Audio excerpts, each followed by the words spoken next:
Ito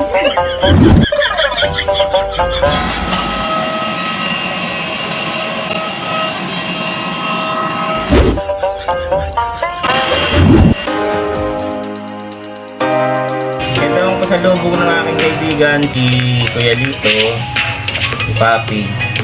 Galing siya ng Sulat, Samar, dumaan siya ng Tacloban, dumaan siya ng airplane. Ang una nating tikman to, matawag dito. Galing daw to sa Tacloban. Parang nahulaan ko na pandikoko. I-taste na natin. Masarap naman siya, guys. Meron siyang mga typical na niyog. Kaya nga Coco bread. Pandikoko. Masarap siya.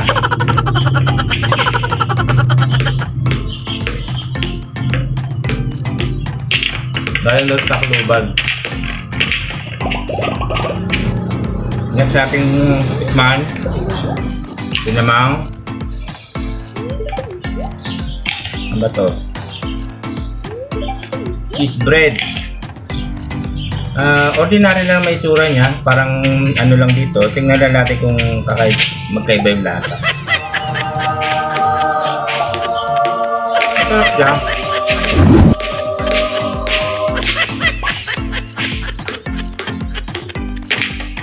Meron siyang palaman na keso sa loob. Yan. Kasi yung cheese bread dito sa amin, wala namang keso sa loob. Yung mga powder na keso lang siya sa labas. Ito. May dala siyang ano. Parang nahulaan ko na kung ano to. Meron siyang bigas. Bigas ba to? Malagkit. Ito ata yung pag sinain, guys, ay nag-iiba yung kulay. Malagkit yan galing sa Samar.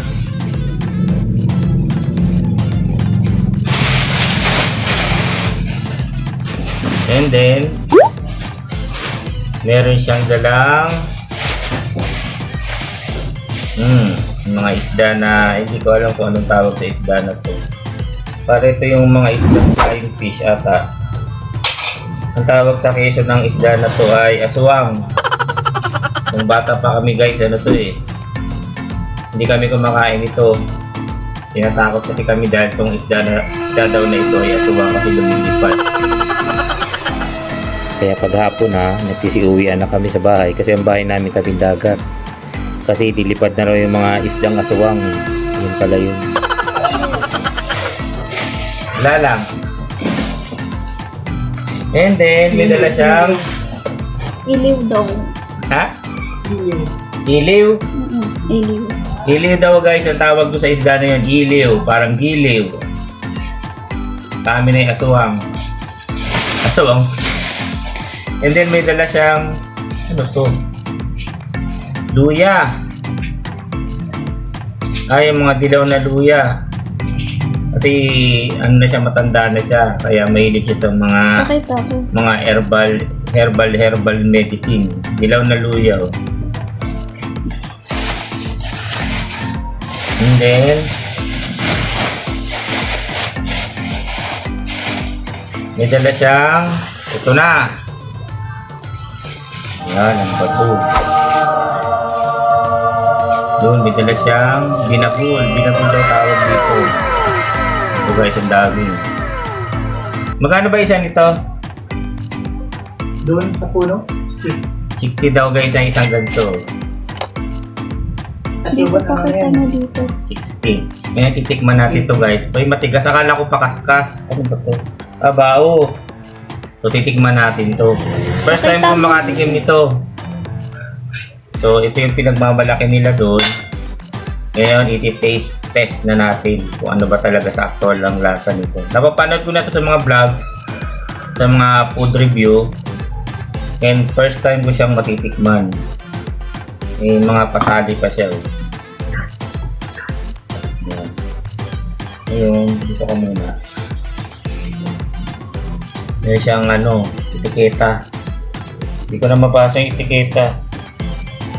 Binagul nga nakalagay. And then May mga dahon siya ng saging.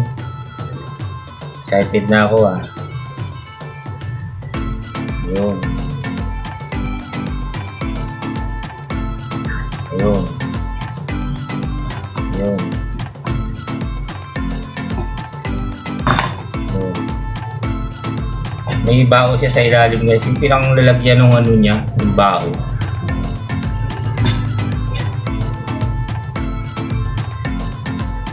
Medyo malagkit lang siya. Ano yun? Ginagawa kalyang.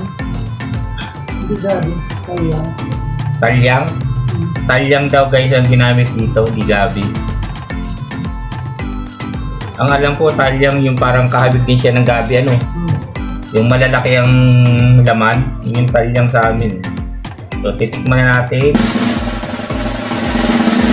Na.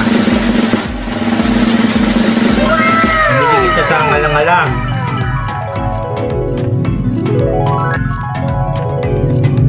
Masarap siya. Patikin mo. In-expect ko, tikman mo na.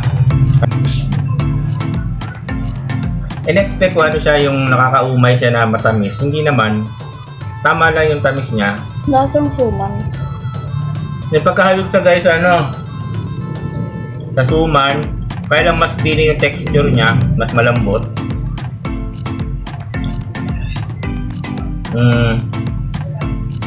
Siya yung tipo na isang buong ganito sa gaya ko, hindi ko kayang ubusin kasi parang tingin ko sa kanya parang para lang siyang panghimagas.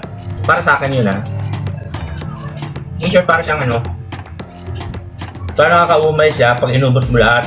So ang mangyayari sa'yo, titikman mo lang siya ng kalahati ngayon, tapos mamayang gabi, kalahati ulit.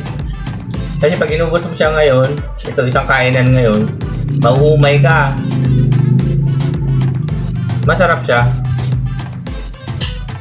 Tropa? Ang tamis. Ang isa daw nito guys ay pag bumili ka doon sa pinagmulan, 60. Siguro pag na-market na doon sa pasalubong center na, saka mga 100 na o 90, ewan.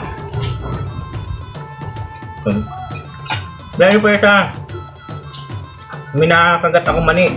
May mani siya oh. Yun. Ano nga ako? Diba?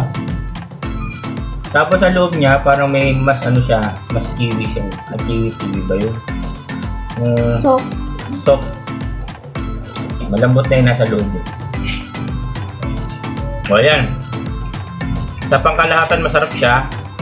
Kaya lang, hindi siya yung tipo ng pagkain na isang ganito, uubusin mo kasi mauumay ka. Pang ano lang siya, pang himagas, pang dessert. Hindi sa akin, naubos ko. Ha? Ubos. Naubos mo? Grabe. Naubos niya guys yung isang ganito. Ngayon, may gabi ko ulit ito kakainin.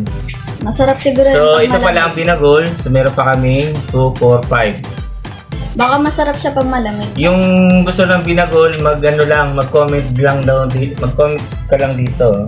Ito yung pamilya. Charot. Yung online namin. Salamat sa panonood. Hanggang sa muli. Ito ang inyong kapiling Vlogger!